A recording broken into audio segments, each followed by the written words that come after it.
Welcome to All About Capital Campaigns, a podcast that provides fuel for your nonprofit's growth.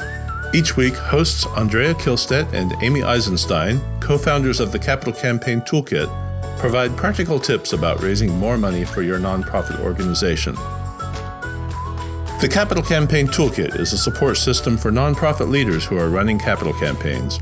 At capitalcampaigntoolkit.com, you can download a step-by-step guide for your capital campaign and get many other free resources. Here are your hosts, Amy and Andrea.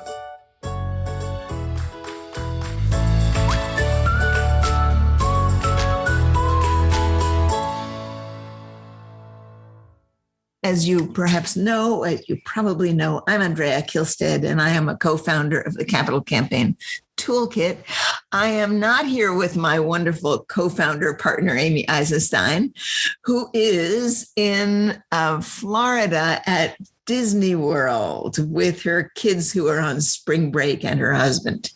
So she has taken the whole week off. I am disciplining her to work only 1 hour a day because she works very hard. So I get this flurry of emails from her in the morning, and then we don't hear from her anymore. We have invited our amazing colleague, Sarah Plimpton, to join us today, and you will know why in a second. Sarah, how long you've been at the Toolkit? About a year now? Yeah. Yes. Why don't you tell everybody a little about you, Sarah? Sure. Well, first of all, hello, Toolkit Talks. It is a pleasure and a delight to be with you all this afternoon. My name is Sarah Plimpton, as Andrea mentioned, and I have been with the Toolkit for about a year, wearing two hats. My first hat with the Toolkit, I joined about a year ago as an advisor, which brings me great joy to work with some of our clients. And in this past fall, I joined with the second hat, which is Chief Happiness Officer Toolkit, which allows me to work closely with many of our clients, if not all of them, and also work closely with Amy and Andrea. So that is a bit about my role. Wouldn't you love a job called Chief Happiness Officer? Amy and I thought long and hard about what role to give Sarah as she came on, and we came up with that one, and it's been amazing, actually. Yeah. So what we're going to talk about today, because Sarah has joined us, we have changed the topic. The advertised topic was to talk about mini campaigns, which I still wrote about in the blog post, which will come out this week. But because Sarah is here with us, you know what we're going to talk about today? We're going to talk about happiness. Happiness, how to make people happy and why it matters, and how in your fundraising practice, you too should be thinking about making people happy, and what kind of a process it is to think about that. And Sarah has led us down this amazing path of actually thinking quite seriously about how to make people happy, both inside and outside of the toolkit. So that will be our conversation. Sarah, you are amazing in our role of Chief Happiness Officer. And one of the things that makes me laugh about what you do is that you send people brownies. I do. Talk about sending brownies, how that came about, what the response is, and what you've learned about making people happy in this time. Sure. Let's actually start a little before brownies. Yes. Let's talk about brownies, but let's start before brownies. Okay. So when I think about happiness, and I'm curious to know what you think about when you think about happiness in this way, Andrea, I think about sort of the base human desire to be seen, right? If you are happy, you are seen, you are known, you are understood. And I think that any true effort to make someone else happy has to begin with an effort to really see that person and understand that person. And I think that there's some nuance here in that, the grand gestures, the brownies of the world, if you will, are one way that you or we see people.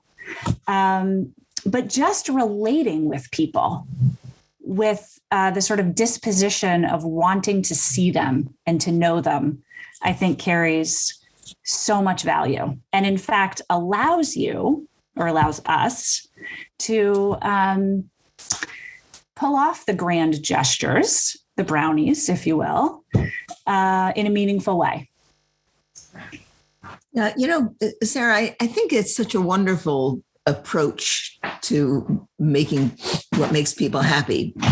And it sounds so simple, but I think in reality, it's not simple, right? Not. Seeing people is not simple. Getting outside of yourself enough to really be present with other people, which is what it takes, it is not so easy, right? We're often so in our own heads and in what we're trying to get done that you can spend a long time with someone and realize how little you actually noticed, right? That it's a practice, like many other things in life, that the more you practice it, the better you get. The better you get. Yeah, for sure. Do you have tips and tricks for getting good at actually seeing people? Well, I think that questions, I always think about what questions, and not yes or no questions, but open-ended questions.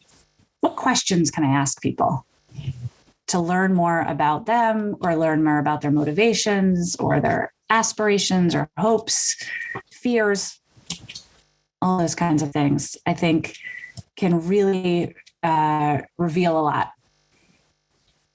and help you understand what makes a person tick. Right. Yeah, I think that's right. I used to spend a fair amount of time trying to think about questions that would do that. Questions like, who are your heroes? Right? You get people to tell you who their heroes are. You really get a window into who they think, how they think, and that. But working from the Gestalt model, as you know, I've done some work at the Gestalt Center on Cape Cod, and one of the things I learned there is that you can learn a huge amount about people just by actually looking at them. That you don't need to know what they think. You can learn a huge amount just by noticing the color of their face and whether they're flushing or not flushing, whether they're coming towards you or receding away from you, how their hand gestures are, how they're expressing themselves. And even paying attention at that level, I think, can be so profound. Yeah. It sounds so simple, and we so often miss it. And, in some way, watching people on Zoom, we have a better opportunity to do that, because you really do look at people on Zoom, right? Yeah. Your range of vision is very limited to a headshot, right? And if you notice, if you give yourself permission to notice what's going on, you can tell a huge amount not about what people are thinking, but about what emotionally is going on with them. Yep. And you're very good at that, Sarah. I mean, on the toolkit, we have small group sessions on Wednesdays, and with some frequency after one of those sessions, you'll say, "Gee, I was worried about so-and-so. I wondered about how so-and-so was feeling, or wasn't it exciting to see so-and-so looking, feeling so cheerful?" I think that's because you're a very good observer on those calls. Well, thank you.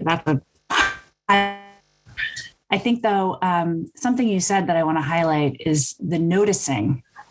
And so a takeaway or a thing for some of our viewers to think about is creating a culture of noticing.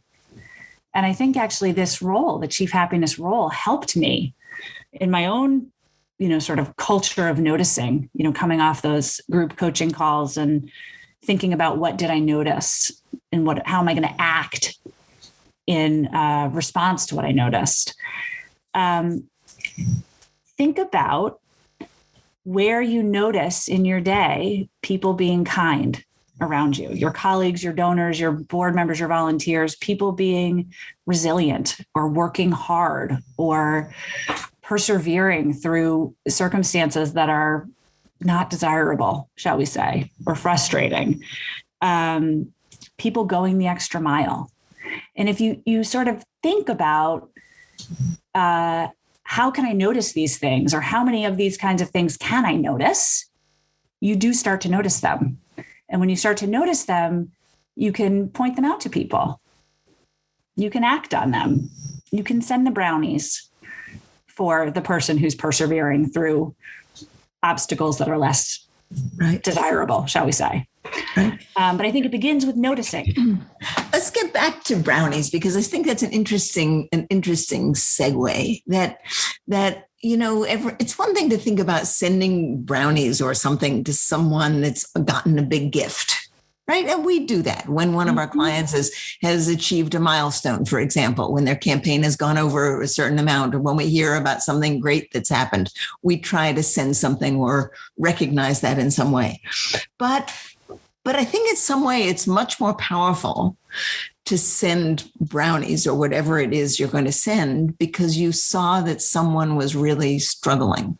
Right? You saw someone was really disappointed or was wrestling with something that they were dealing with, or seemed down, or right, that indicates that you really saw them. Right? Yeah. And how rarely we do that in our fundraising practices. I mean, all of you on this call, I want you to think about that a little and think about, what do you recognize your donors for? What kind of a program do you have that gets you thinking about donor recognition that actually is more meaningful than putting people's names in lists according to giving amounts? I mean, that's where most people start, right? How are we going to recognize people? Where are we going to put their names?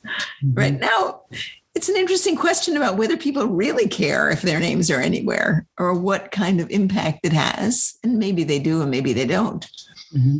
But if you can get much more granular about actually watching to see notable things and recognizing people, even in a little email. It doesn't need to be as fancy as sending anything, but just even in a little email saying, are you okay? You seemed down, or I was so excited to see you being full of excitement today on the call, or that matters. It matters. Yeah. It matters. And it's so rare in our world today to have someone who's not, your partner or your best friend really see you.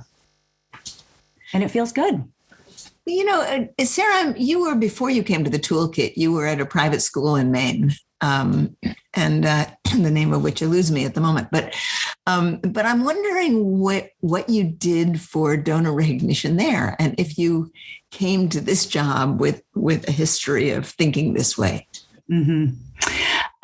It was certainly the part of my job that I loved the most. I loved the relationships. I loved working with the donors, figuring the donors out, not so much as pocketbooks, so to speak, although that was obviously part of my job as the director of development, but really figuring out how does this donor's hope for our mission and the work that we're doing with our students align with our vision? And how can we work together to achieve something that makes them really excited and feel really great about their philanthropy, and that also advances the school? So I think, in terms of what I was doing for donor recognition, I had a small team, relatively small team. It's all relative. I had, a staff of, I think, 4, which is huge to some people, but tiny to other people. We didn't have a huge budget. We were really busy, as everyone working in a school is. You have a million pots flying. So there wasn't a lot of opportunity for grand gestures above and beyond sort of business as usual. But what I tried to do every day, or most days, because some days were crazy, was really see people and be with people where they were. Trying to be in partnership with my donors and making the giving, secondary to the partnership. Always being authentic, honest and direct, understanding the expectations that my donors had, both for me as the person who was kind of the facilitator of their giving to the institution, but also of the institution as a whole, and then making sure that those expectations were both attainable and communicated elsewhere in the organization so they could be met.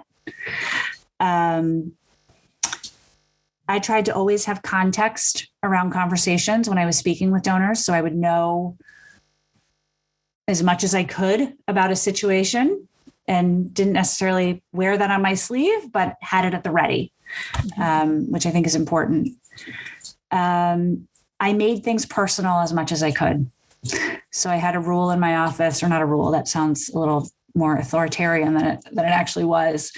But we did a personal note on every single thank you letter that went out. And not just thanks so much for your gift, but I took, 60 seconds, looked up the kids' names. Hope Susie's having a great time in second grade. I love watching them on the playground out the window of my office, or something where that parent is going to say, oh, this person knows my kid's name and has some context for how my child is connecting in this community. So yeah, I think that, the grand gestures in the world of development, I'll sum up my long-winded answer by saying this, that in the world of development where we all have a million things to do, resources are not endless. They're limited. It can be very overwhelming to think that you have to do more and differently in order to be successful with your donors. And I think that no matter how busy you are, no matter how limited your resources you are, we can all be intentional. We can all slow down, listen more, and connect with the people who are right in front of us. And that is the foundation and the basis, I think, of any strong relationship. Right. I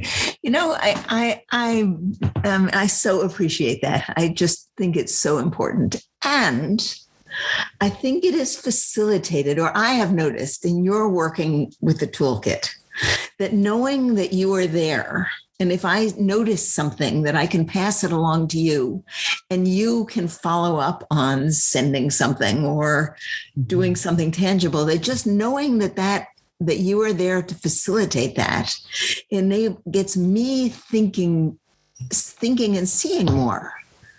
Right. I mean, it's interesting to me to see how your being in that role has enabled me to be better at noticing what our clients are doing and what our advisors are doing and what's going on, and to be able to say, hey, Sarah, I just saw this. Can you send somebody, can you send so-and-so something? And it's easy for you to do that because you have it all set up. Mm-hmm. So rather than wanting to, put my hands over my head and say, I don't have one more minute or one more brain cell, able to stop what I'm doing and actually figure out how to send flowers or how to do something, that having it organized and having someone who actually has made it simple to follow through on this, on the motivation to do it, has led us at the toolkit to be much better about making those things happen. Mm-hmm.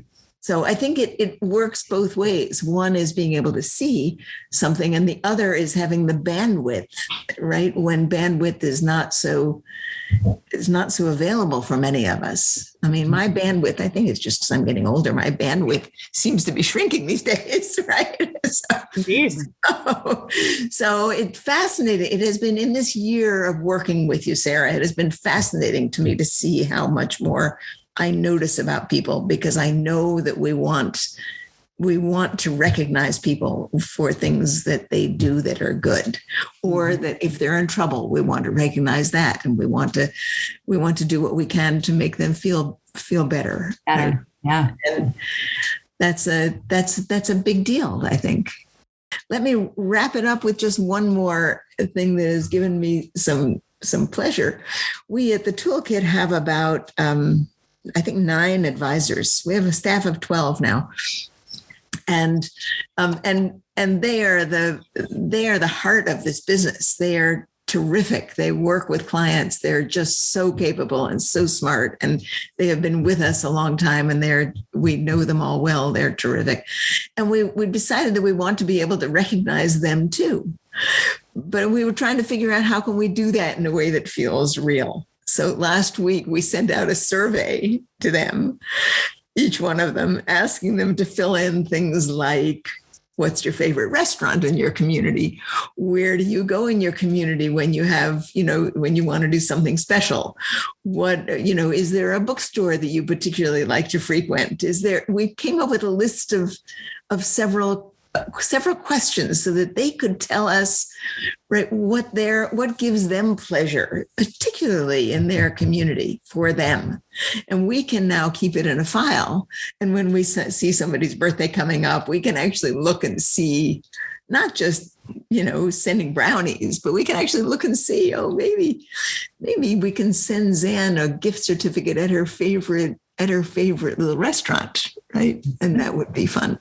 Mm-hmm. So the idea of how do we capture information that is specific to people's pleasure, right? I think is an interesting one. I mean, at the toolkit, we could do it because and everybody filled it out, Sarah. I don't know if you know that. Everybody filled it out. It's awesome. Of course, It's not surprising perhaps, but I was pleased.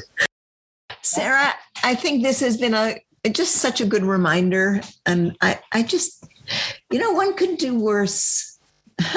One could do worse in the notion of making people happy than just setting aside some time in the office once a month, for example, to have a meeting to talk about how to make donors happy, how to make staff happy. Mm-hmm. And do you ever have a meeting like that? Yeah. Like that, right? Yeah. So it's such a great topic. And I think we often let it just go away without putting some serious brain power into it. And I encourage all of you, even if it's just 20 minutes in it one day, to say, let's brainstorm all the things we might do that are going to make us feel great and are going to make our donors feel great, whether they're little or big. Why don't we have some fun just brainstorming and see if we can get ourselves to act on that and to report back what we've done? Just that would help. And maybe you also order in lunch for your team for that discussion, so that you feel a little happy too. Right. Right? Are you advocating a glass of champagne? I am. All right. Great. Thank you all. A pleasure to be here with you today. Next week, Amy will be back and we will talk about what marks the actual start of your capital campaign, how to think about that. It's an important topic, actually. So we look forward to seeing you next week.